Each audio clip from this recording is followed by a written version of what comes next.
So, number 44 is a challenging problem, not because it's incredibly difficult, but because we're doing everything in terms of variables, which is what makes this one rather difficult. In fact, I almost think it should be a red level problem.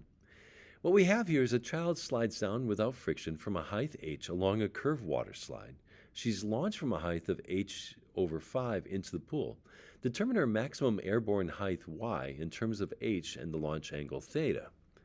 Well, if you think about it, at some point, I drew her kind of far over here in this point. Um, what kind of energy will she have at the top of her height? Well, she still has some kinetic energy. Why? She's going to be launched at some initial velocity v over here, and even at this point here, she's still going to be moving with some horizontal component to that velocity.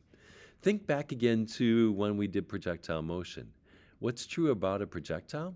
Well, its horizontal velocity is constant even as it travels.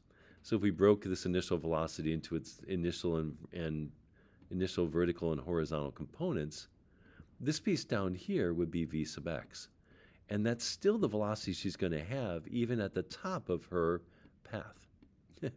Sorry, in my diagram here, this distance right here is going to be y. I drew her up way too tall above the water.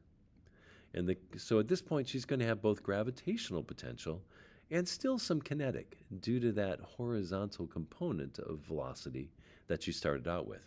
But before I can figure out that, I need to figure out what was her launch velocity. To figure out that, we have to do a little bit of energy work. So doing that, we use the work energy theorem. She starts at the top of the slide with gravitational potential energy, mgh, where h is this initial height.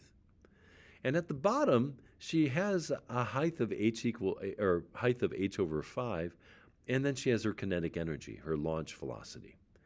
And if you solve this, unfortunately, it ends up being not pleasant. Subtracting mgh over 5 from both sides gives us mg 4h over 5, and therefore it gives us this final velocity. What's the horizontal component of that? Well, it's just that velocity here times the cosine of theta, the adjacent side of this right triangle. Once we have that now, we know this is her velocity at the top of her path. She's going to keep that even then.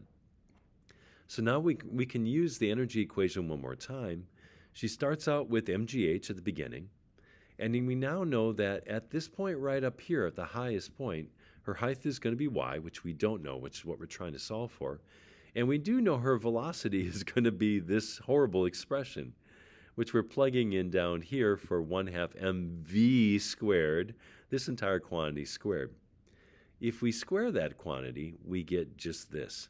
The square root of 8gh over 5 just becomes 8gh over 5 times 1/2 becomes 4. And we got the m in front, 4mgh over 5 times cosine squared theta. I'm running out of room on this slide, so forgive me, I'm going to go to the next slide. So given that equation, we can now do a little bit of manipulation. All three terms have m and g in them.